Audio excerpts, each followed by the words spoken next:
Hello there, welcome to Bryan Lomax Movie Talk and my review of Texas Chainsaw Massacre, The Beginning. Yes, we're back there. Okay, so this film is directed by Jonathan Liebesman, who directed what I thought was a rather underrated film in Battle Los Angeles. Interesting to see his name pop up in this franchise. Can he do any better than what's gone before? This film stars Jordana Brewster, Matt Bomer, and Ali Ermey makes a return from the previous film, although this film is set before that one, obviously, because it's a prequel. This film tells us really how the family got to where they were, how they ended up becoming the murderous bunch of scumbags that they did. I still don't like this franchise. I don't enjoy this film. It's not a fun watch for me, you know, in the way that something like A Nightmare on Elm Street is, where because you're dealing with dream sequences and things in something like that, you can have fun with it. You know it's not real. But whereas this, it's just people, real people doing heinous things to other real people. There's no joy in it there for me. However, I will say that for this franchise, this one to me at least felt like it had something to say, or it was trying at any rate. Now I know that the original film, the Tobe Hooper one, was kind of born out of a lot of the anxieties that came out of the Vietnam War and all that kind of stuff, although it never really gets to grips with that in a way that I feel some people tried to make out that it does. You know, the social commentary, the underlying social commentary that's there, I feel is lost in all the chaos. Whereas here, they set it during the Vietnam War, so we go right to the heart of that really, and we get a story in which these two brothers are supposed to be enlisting. They're going off to enlist. One of them is a returning soldier. He's been there before, and the other is one who's going in for the first time, but he doesn't want to go, and he's already made plans with his girlfriend to duck out, avoid enlisting, and go off with her to Mexico. His brother doesn't know about this yet, but that brings to the fore this conversation, I guess, about cowardice and bravery, and also the things that some people do, either through choice or because they've been forced to, and then how far that pushes them once they've done them.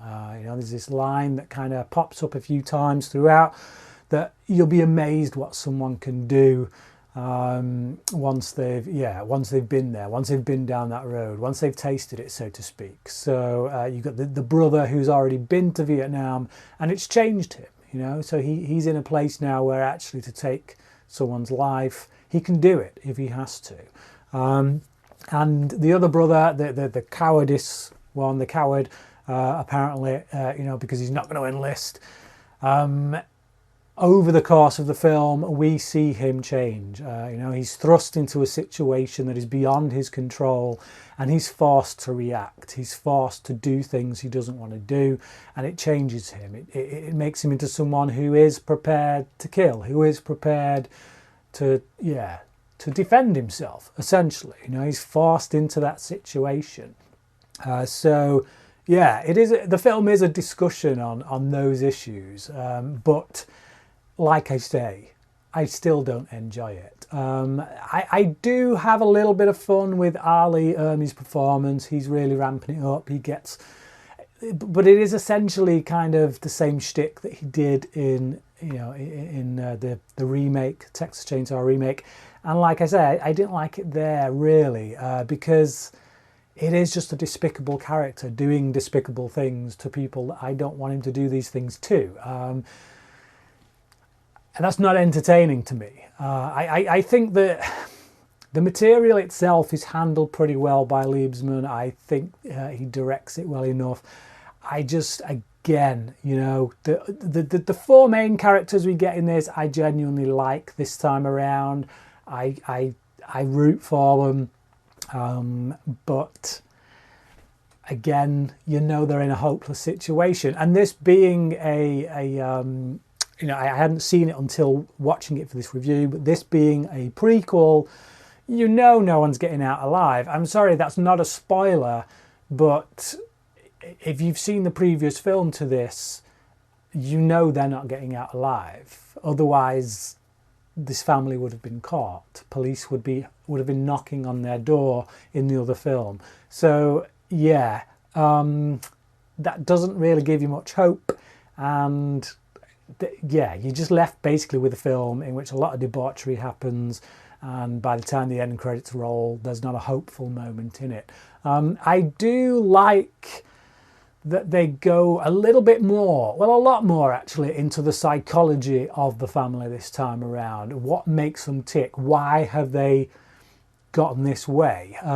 Particularly Ermey's character. You know, we learn that he was a POW, and again, it goes to that thing about the things he was forced to do and how that changes him. But ultimately, he still has a choice. You know, he doesn't have to carry on doing these things. So that there is the nature of evil for you. That, yeah, you can make all the excuses you want, but once you're no longer forced to do certain things, you then have a choice. You no longer have to continue doing them. So that's where the evil in this character lies. Something I never got with the previous films as well is just how dead this town is. I know they did make reference to it a couple of times throughout the franchise, but I feel like they didn't place enough emphasis on it. So when all the characters are literally the family, other than like the handful that are being terrorized by them, I'm always left asking, where is everyone? Where the hell is everyone? You know,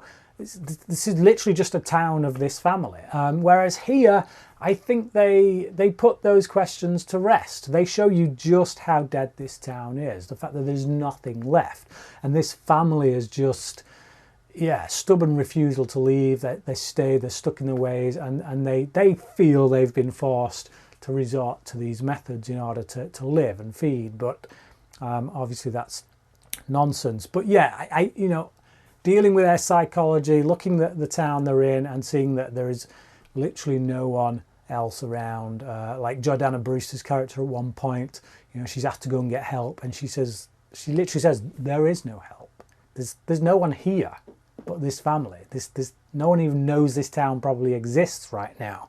They just assume it's a ghost town, a dead town. So yeah, so I like the emphasis they place on that, just to cement that in my mind when I'm watching. It makes me ask less questions, I guess. So yeah, props to them on that front. There is one bugbear that kind of niggled me, which is that the guy who gets killed at the beginning, the supervisor at the factory, he's like Thomas Hewitt's first victim. I don't know how the sheriff finds him. Did the sheriff go to the place and find him himself, and then he went straight to the Hewitt's house? He seems to know. He seems to be well aware that Thomas is the guy. Thomas is the one. So he must have spoken to someone. I can only assume the other guy who'd worked at the factory.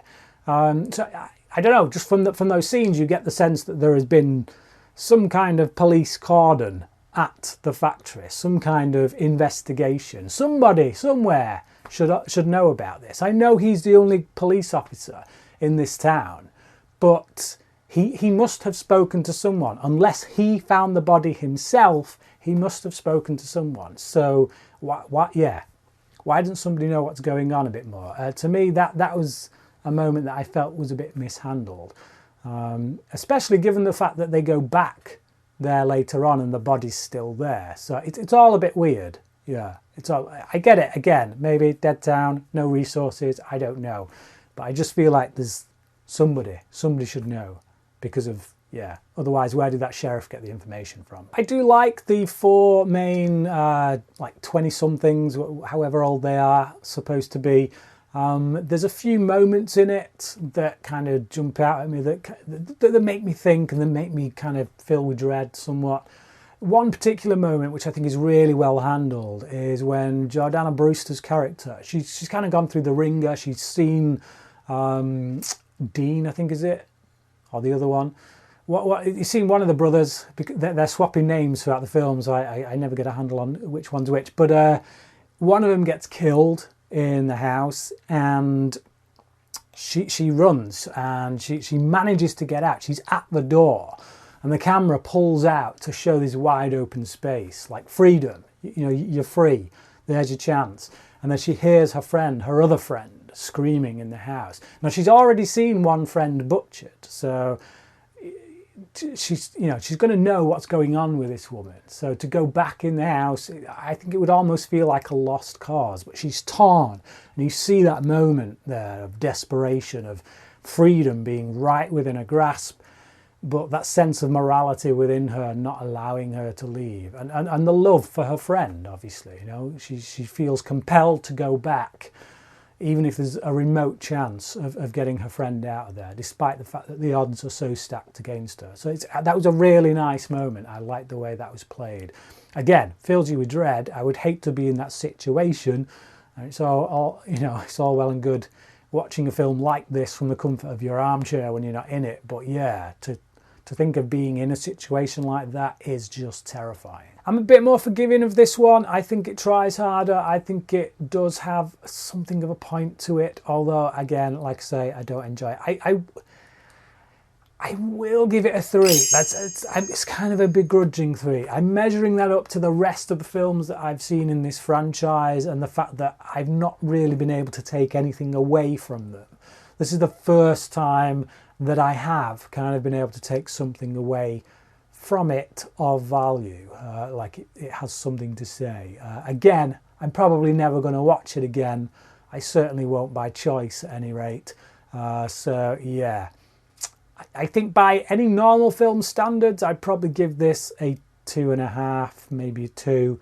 But by Texas Chainsaw Massacre standards, I'll go with a 3. So yeah, I'm torn on this one, but I'll go with a 3.